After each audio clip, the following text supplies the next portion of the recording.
So hello everyone. Taproom is really excited to be here with you, Dimitri, for Oslo Brewing Company. We really want to get to know you and the brand before we get to the exciting topic that we're going to be discussing. So first of all, thank you for joining us. Yeah, thanks for having me.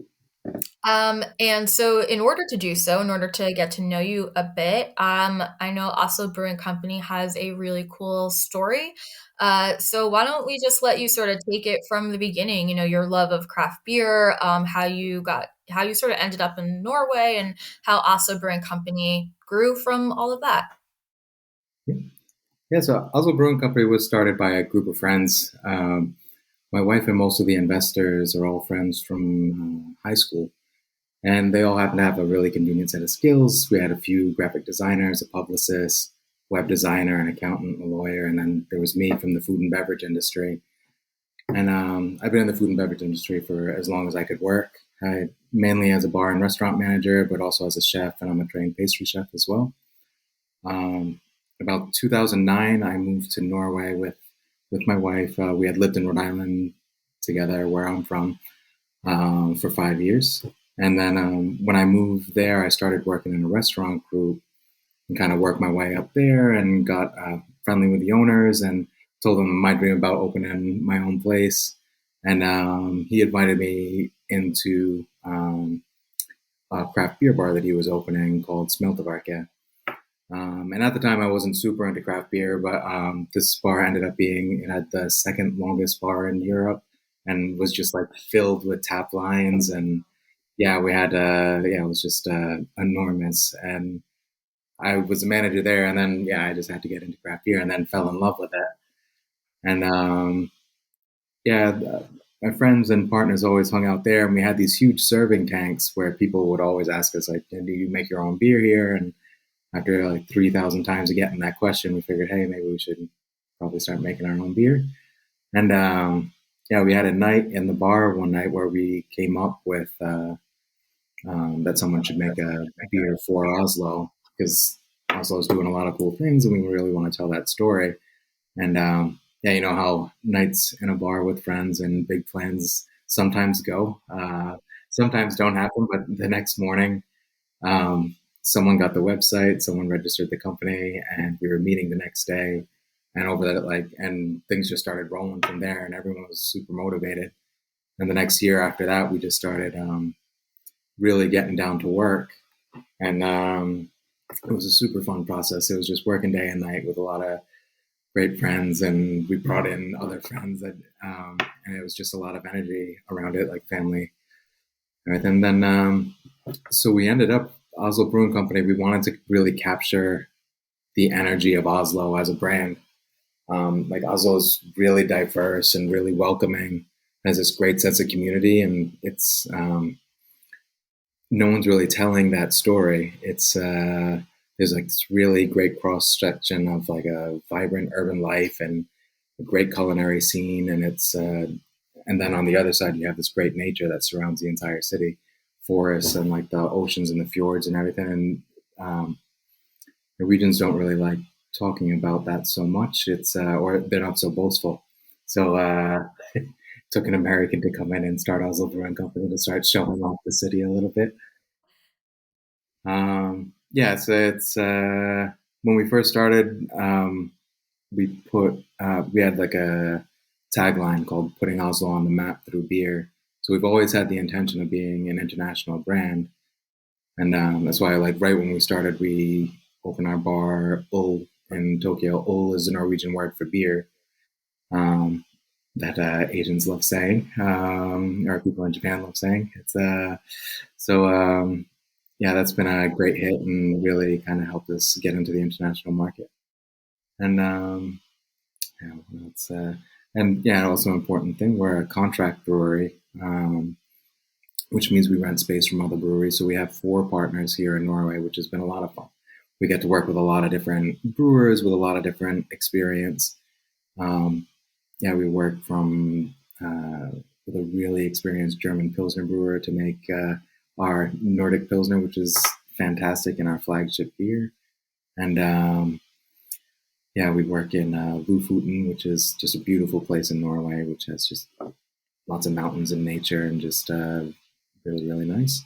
And yeah, the contract brewing also gives us a lot of flexibility um, to brew in other places. That's how we got connected uh, with Fufu, contract brewing in the U.S.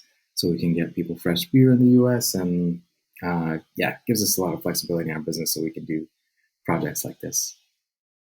Awesome. I mean, the international reach from like kind of that you hit the ground running with, I think is really special and unique. You kind of start to get into it a little bit, but I think it'd be fun just to hear like sort of what the response has been like in these different parts of the world. Like, how are you finding people are connecting with also brewing company beer?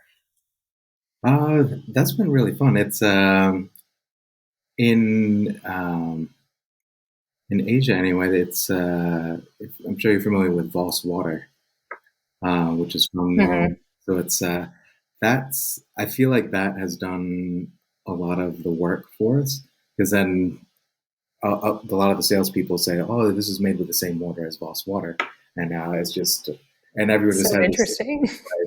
this pristine environment, and which it is. Like it's Norway is beautiful, and yeah, so everyone just has this image of Norway being just very pristine and high quality, and everything's great. So like the products have been received really, really well, especially our Pilsner, which is yeah, just really just clean and sleek, and yeah, it really fits well in the Asian market.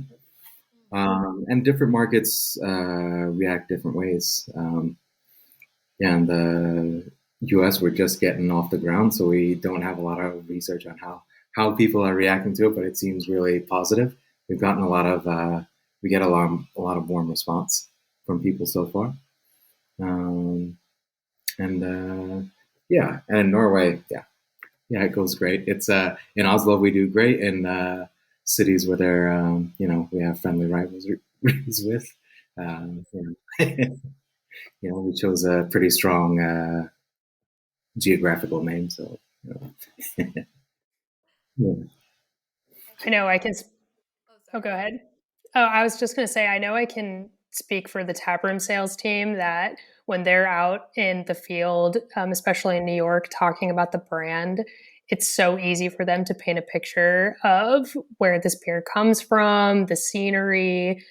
Dimitri actually got to come to the taproom office and talk about Norway. And I think the entire sales team has this like long landscape pitch of how beautiful the landscape is. And it's just such an easy sell because you're just selling this whole lifestyle of travel and, like somewhere that people want to go, especially now during COVID. I think Yeah, it's just such like a great picture to have in your head when you're having the beer. yeah, yes. We kind of target that outdoor lifestyle as well. So it's that's very much what being in Oslo is all about. It's like you get that you can be a foodie, you can really love going out and hitting the town at night, but then you can also in the morning you can be out hiking and cross country skiing in the morning and just really deep in nature and not see a building for as far as you can see. So it's yeah, pretty unique in that way. So that's a story that we like telling. I think that hits upon something good to that would be interesting to talk about quickly here. In addition to like when you said that the Pilsner is a really nice showcase for this amazing water that you're brewing with. Um, when it comes to everything from the actual physical ingredients to even that, that vibe that you're embodying and the spirit of Oslo and life there. Again, before we get to the Kveik IPA in particular, do you want to sort of talk a little bit more about some of the other specific beers and how they do play that role? Like they do sort of convey that spirit of Oslo and Norway. Yeah, definitely. It's all the beers that we make kind of we want to make easy drinking beers and just we're we kind of see ourselves as kind of the gateway drug into craft beer because we don't make too many like imperial imperial stouts and barrel aged beers and things like that, and very challenging sour beers. We make really easily accessible things that kind of flavors that you see in your day to day life and things that you just want to grab and have with dinner and just really approachable beers. That's kind of what we're searching for, and we also make concepts that kind of resonate with people's day to day life. I think the beer that we launched with in the US and the beer that we launched with in pretty much every new market is our Oslo, which is a passion fruit blonde. That's a year-round beer that we initially made for Oslo Pride. We were really proud about that. It's a very unique Pride celebration in the way that it's really like the entire city gets involved.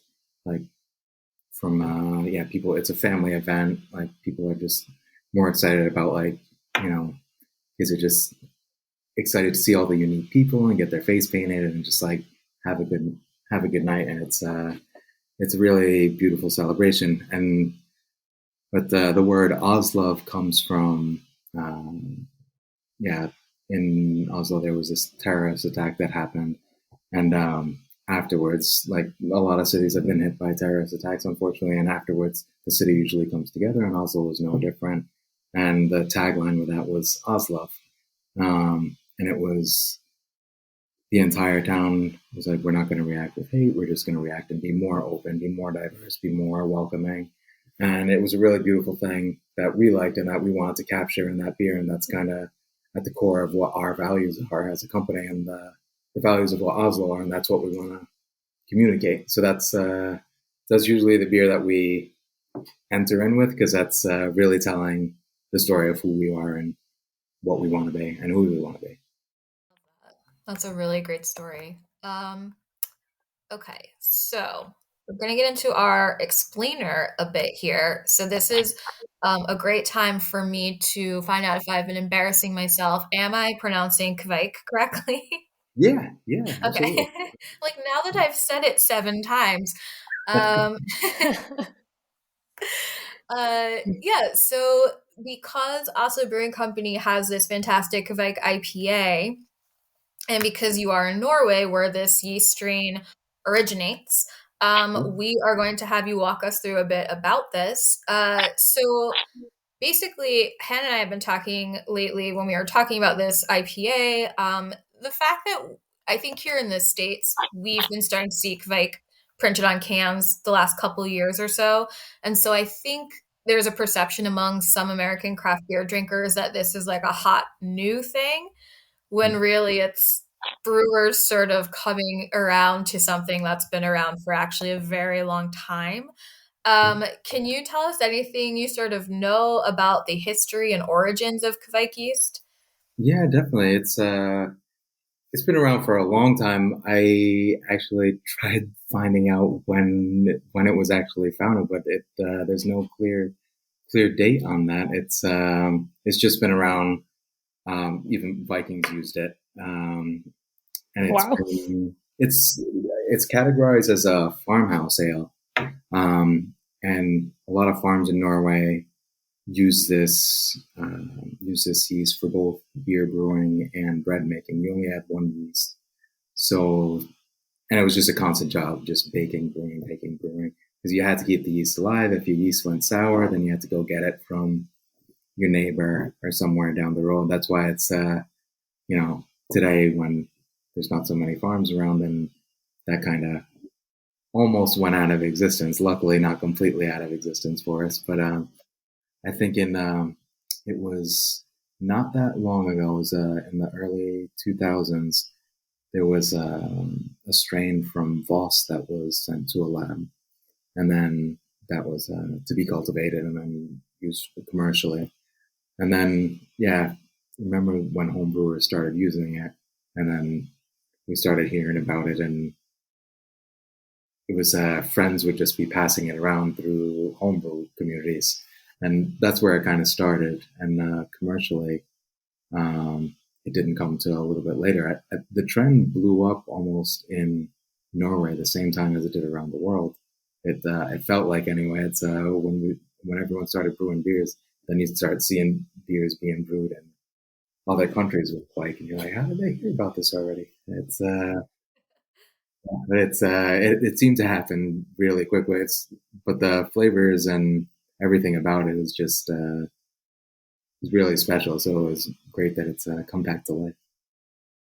So is that sort of how it spread in the more in the recent years in the brewing community through homebrewers sort of catching on to that? Like I think I'm wondering how maybe it reached so far outside of Norway and even Scandinavia.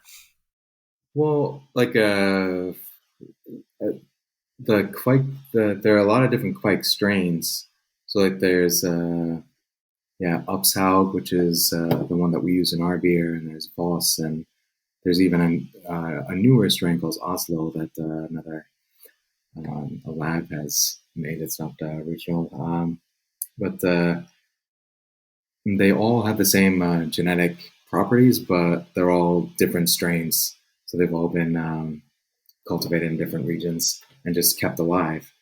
There's been, I think there's probably like 3 or 4 original strains that have been kept going.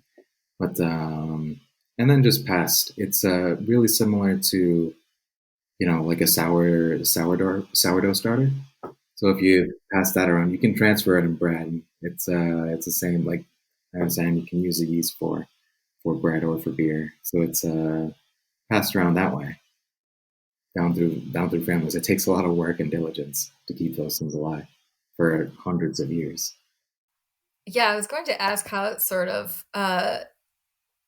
like how something sustains for that long, right? Like it's been so many hundreds of years that this has been passed down and used. I mean, do we know anything about sort of the immediate value that people started noticing it was bringing to beer, which is like why it made it something that even when that wasn't the only thing available for brewing in Norway, people did want to keep using it?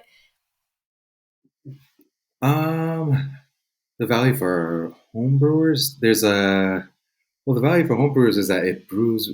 You can make beer really, really fast. Like a normal beer will take you, yeah, anywhere from like 3 to 6 weeks, right? So then, but this beer, like a beer made with Kveik, if you do it at a really warm temperature, can be done ready to bottle in 4 days. Oh, It goes wow. really, really. So like a pretty much a week later, you're drinking beer after you brew beer. So I think that's what keeps it pretty interesting for home brewers. You don't need to buy the expensive equipment to control temperatures or anything like that. You don't need to even think about that really. You just yeah, if you brew it a little bit colder, it tastes a little bit cleaner. If you brew it a little bit warmer, it gets a little more fruity flavors. But there are no off flavors with Quick. It's really user friendly, very easy, and just always makes a good beer. But yeah, so I think that's one of the values that homebrewers see, and then I think it's really exploded because of the values that it brings to commercial breweries with the same things brewing fast. Like if you're turning over a beer in 2 weeks instead of 3 to 4 weeks, and you just double your capacity almost in the brewery. And yeah, it's and also the yeast is so versatile. From if you brew it colder, you have like a ale that's closer to maybe a blonde ale or a lager or something like that. And if you brew it warmer, you can get these really fruity esters that are really great for IPAs and New England IPAs and things like that. So it's really versatile. So it's just very user friendly yeast. So I think it's a lot of fun. So that's brewing, and then in terms of you're getting a little bit into the flavors and aromas it might be imparting. So let's talk a bit about again before we get into like the specifics of like how it affects different styles and how you've used it. Um, are there any? I know so Quebec isn't known. It doesn't have phenols, right? So you're not going to get any of that like spice from fermenting at higher temperatures. Um, as far as the esters, like, are there specifics that Kveik is associated with?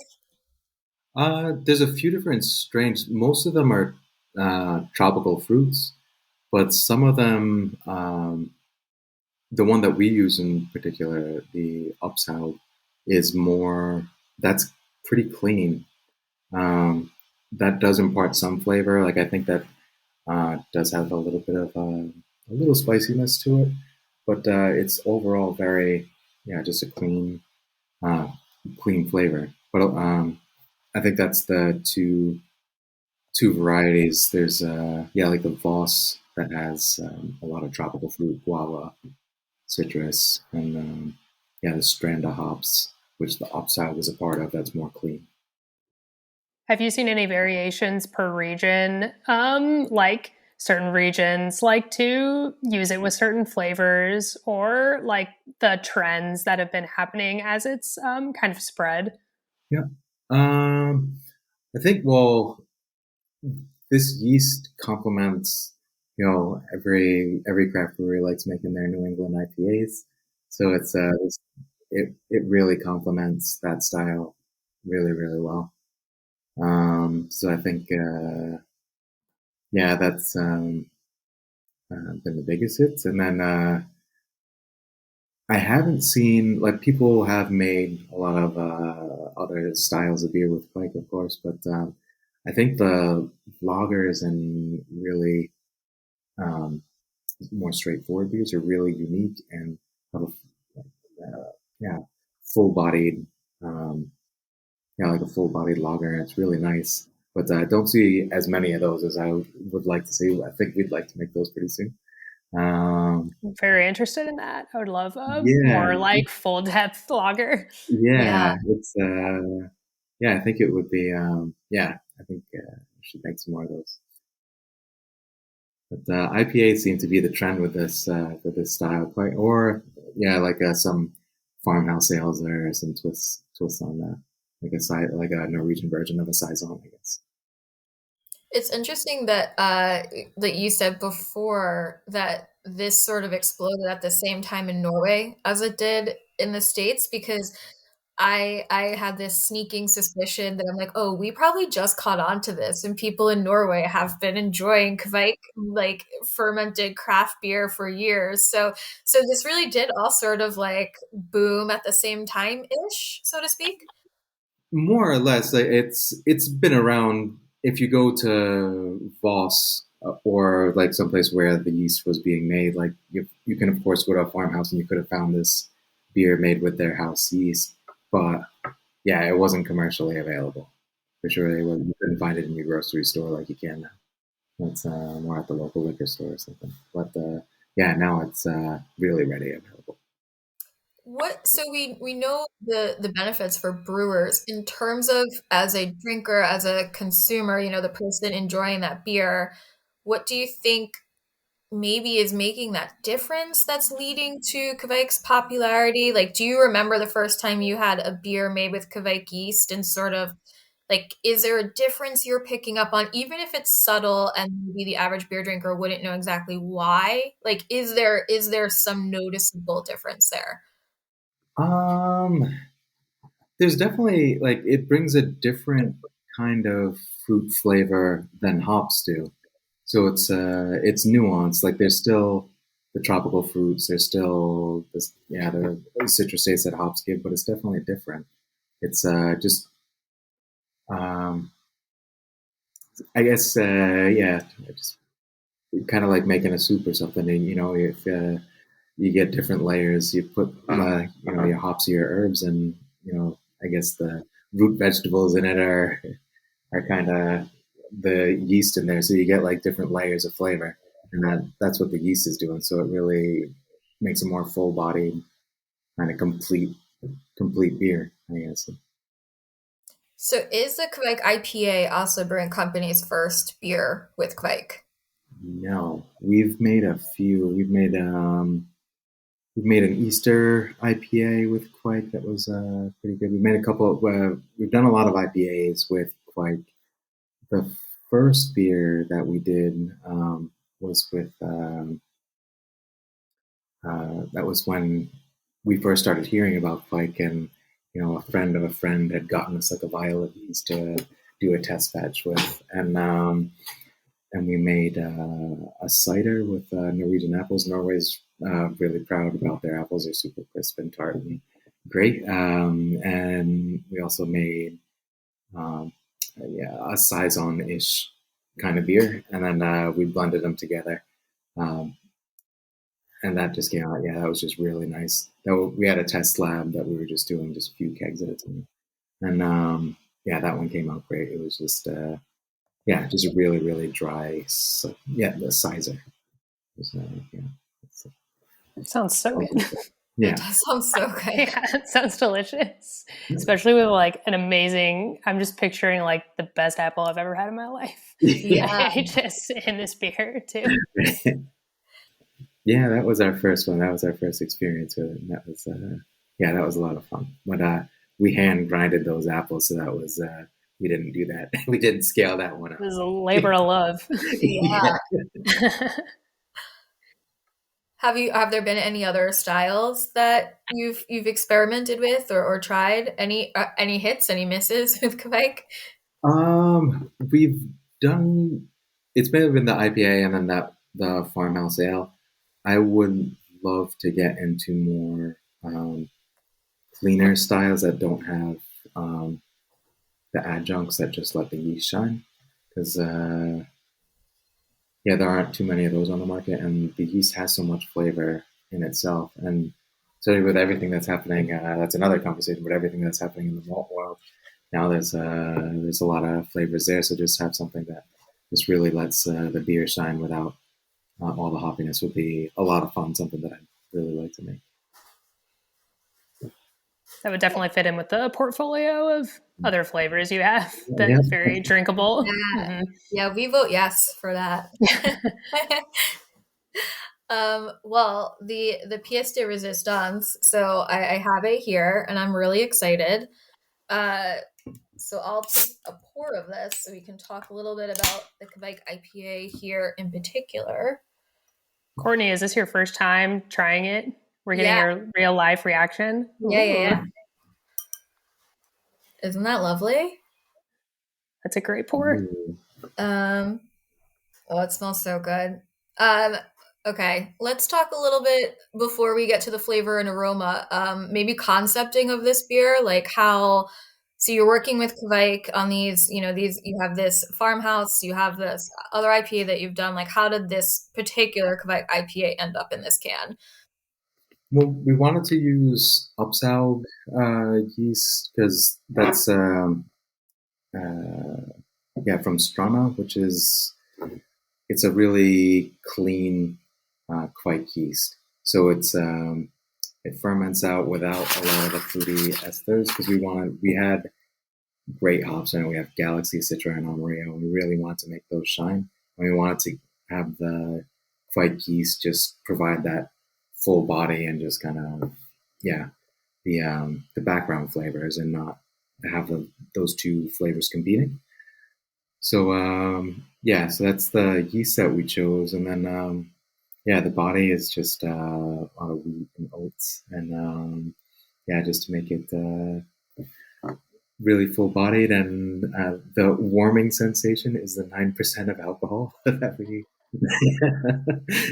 which it's a pretty big beer. It's it's something it's a bit stronger than what we usually make, but this was but when we did test batches, this came out too good to not do it, so it's It's scary drinkable for 9%. right? Yes. I'm sitting here holding it. I'm like warming it a little bit for the aromas to come up. And I have to say, like, very few beers can I hold as far away from my nose as this one. And like the tropical aromas are just like dreamy. They're just like coming right up. Yeah. How cold is it in New York today? It's like 18 degrees. So it might be as cold in Oslo. I'm not sure, but it's not that bad. It's actually it's over 30. It's over 30. So it's Yeah, it's just taking Courtney to a beachy, a beachy Yeah. place. That is really, really drinkable, and it's really lovely and balanced, but yeah, the tropical flavors are really there. I mean, are there specifics that you get when you drink this, specific tropical fruits or anything that jumps out at you? For me, it was like passion fruit, peaches, and floral from the a little bit of floral notes from the galaxy, and yeah, definitely some citrus notes. Citra is pretty dominating there. It's yeah, and then the upsal yeast just gives it, if you know that there's like a little bit of a spiciness to it. It's which I really, yeah, it's a unique little kick to it, which I really like. Yeah, there is a little bit of nice spice there. Yeah, and I really can't believe it's 9%. So that you were saying that the when you got to this batch, you were like, "This is too perfect." Yeah, So it wasn't like yeah, a conscious, like, "We want to brew a bigger beer." yeah. We did want to try that out. It's because we don't usually do that. It's we just wanted to, and so we've done a test batch with this, and we really want to do, yeah, a big beer, and yeah. So we had a test lab. We tried. We had 300-liter batches, and we tried a lot of different fun beers in that one while we had it. I feel like we've done it, right, with Kveik. I mean, I feel like this was a really great explainer that would help people get to know this yeast a bit better. And I feel like if people aren't just like kind of drooling right now, wanting to specifically have the Oslo Brewing Company Kveik IPA to experience it, I mean, it's such a great example, right? Like this beer is a beautiful crash course in what the yeast can bring to a beer.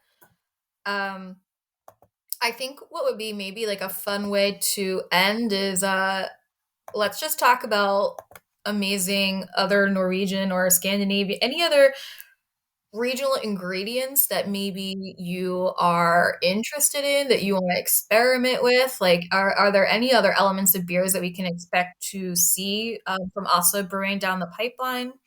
You know, anything that's sort of spiking your interest. Yeah, definitely. It's well, we take a lot of inspiration from kind of yeah, just things in day to day life. Our Christmas beer that we've done just now, we use cloudberries, which are found in the Arctic Circle, and yep, up in high mountains, and they look like raspberries, but they're orange, and they have a really unique taste with that. And there's a Christmas dessert where you mix that with whipped cream, and it's called multicreme. And we made a milkshake IPA. It's a kind of that was a bit reminiscent of that.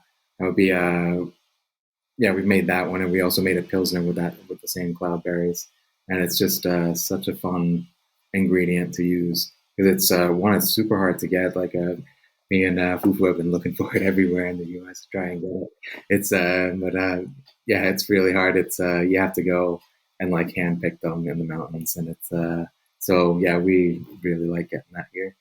Also, there's berries in Norway, strawberries and raspberries. Since in the summer times you have that long sunny days, you don't get sweeter strawberries or raspberries anywhere in the world. We made a blonde ale with berries in it, which I think I brought a can for you guys in tap from. That Yes, that one was delicious.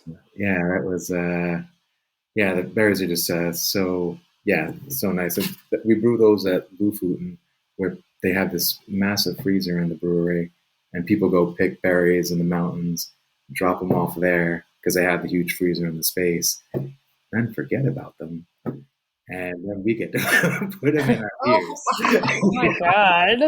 lucky. The score. Yeah.